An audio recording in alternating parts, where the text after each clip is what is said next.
एक प्राचीन तिब्बती कथा है। तिब्बत में गुरु और शिष्य का बड़ा अच्छा संबंध है, बड़ा प्रगाढ़ संबंध है। गुरु ने एक ऐसी तकनीक इजाद की है आध्यात्मिक ज्ञान को, सेल्फ रियलाइजेशन को प्राप्त करने की, जिससे शिष्य सेल्फ रियलाइज हो जाता है, जिसे अपनाने पर शिष्य को आत्मबोध हो जाता है और शिष्य उस पार हो जाता है। वह तकनीक इतनी सरल और सुगम है कि उसे कोई भी कर सकता है। प्राचीन तिब्बत में यह तकनीक थी और अभी भी यह विद्यमान है। तो हम ये जानने का प्रयास कर रहे हैं कि वह तकनीक क्या है और उस तकनीक के पीछे का विज्ञान क्या है, तथ्य क्या है, और कैसे हम भी उसे अपने जीवन में लागू कर सकते हैं और सेल्फ रियलाइजेशन की ओर बढ़ सकते हैं। तो वह तकनीक है कि प्राचीन तिब्बत में और अभी भी गुरु के समक्ष शिष्य लगभग 1000 बार झुकता था, साष्टांग हो जाता था, बिल्कुल लेट जाता था।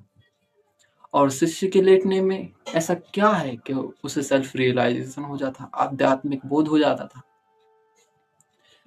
असल में लेटने में कोई अर्थ नहीं है, अर्थ है झुकने में, किसी के समक्ष झुकने में। जब एक व्यक्ति दूसरे व्यक्ति के समक्ष झुक रहा है तो केवल वो झुक नहीं रहा है, वह अपने ईगो को त्याग रहा है, वह अपने अहंकार को छोड़ रहा है। वह यह बता रहा है कि मैं आपके समक्ष झुकता हूँ और आप मेरे से बड़े हो, आप मेरे से ज्यादा अनुभव में, ज्ञान में, बुद्धि में और सभी चीजों में, सभी मामले में बड़े हो, आप मेरे पूजनीय हो। पूजनीय का अर्थ है जिन्हें हम पूजते हैं, जिन्हें हम पूछते हैं, जिनका हम सम्मान करते हैं और जिनकी बातें हमारे लिए पत्थर की लकीर है। तो तिब्बत में गुरु के समक्ष शिष्य 1000 बार झुकता था और कभी कभी इस मामले में 1000 से ज्यादा बार भी झुक जाता था।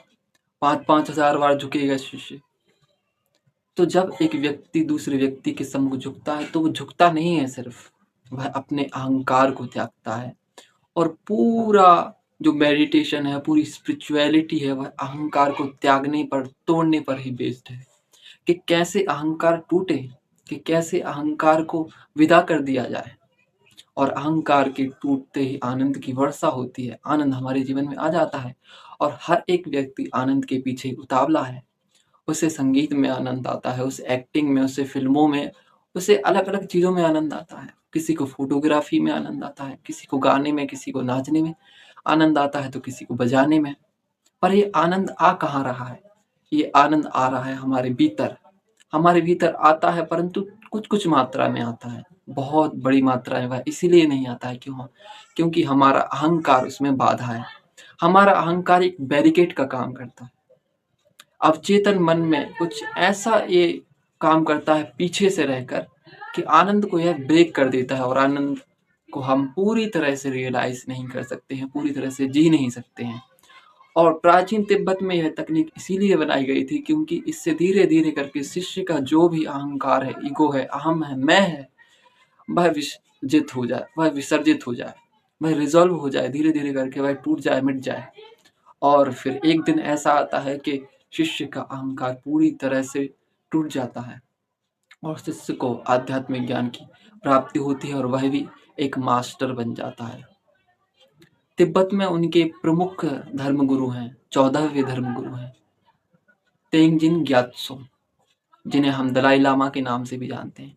दलाई लामा ने भी ये प्रैक्टिस की थी, कई बार की थी। झुकना, झुकने का सीधा साधा अर्थ है अपने को जिंदा बताना कि मैं जिंदा हूं, मेरे अंदर कुछ हलचल है, मैं हिलता हूं। जिनमें हलचल नहीं है वो अकड़े हैं, जैसे मुर्दा। जब एक व्यक्ति मर जाता है तो वह मुर्दा हो जाता है, अकड़ जाता है और उसके अंदर कोई भी हलचल नहीं होती है, वो एकदम सीधा होता है, स्ट्रेट। परंतु मुर्दा होता है वो। जिंदा आदमी भी मुर्दा होता है अगर उसमें अहंकार हो, ईगो हो। और जिंदा आदमी में अगर अहंकार ना हो, ईगो ना हो, तो वह आनंद पूर्ण अपना जीवन व्यतीत कर सकता है। और ईगो के जाते ही आनंद की वर्षा होती है। जिसमें जिसमें आनंद है उसमें ईगो नहीं है, और जिसमें ईगो है उसमें आनंद नहीं है।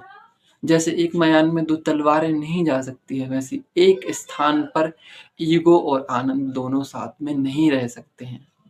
कोई भी महान गुरु हुआ हो, कोई भी महान व्यक्ति हुआ हो, संबुद्ध हुआ हो, उसके अंदर किंचित मात्र भी ईगो नहीं होता है। भारत में महाराष्ट्र के क्षेत्र में शिरडी नामक स्थान पर एक बहुत ही प्रसिद्ध फकीर हुए। वे फकीर इतने ज़्यादा उदार और सच्चे थे कि लोग उनके पास दूर-दूर से मिलने आया करते थे।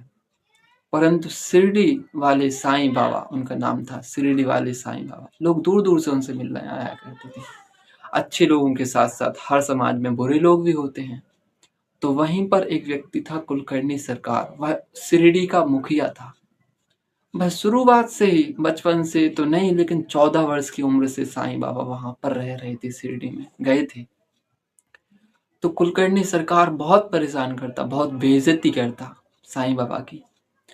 लोग साईं बाबा से बाबा, साईं और गुरुवर ऐसे शब्दों का यूज़ करके उनको संबोधित करते, परंतु कुलकर्णी सरकार हमेशा उनको फ़कीर, ए फ़कीर और उनके साथ बदसलूकी करता, उनको बुरा-भला बोलता।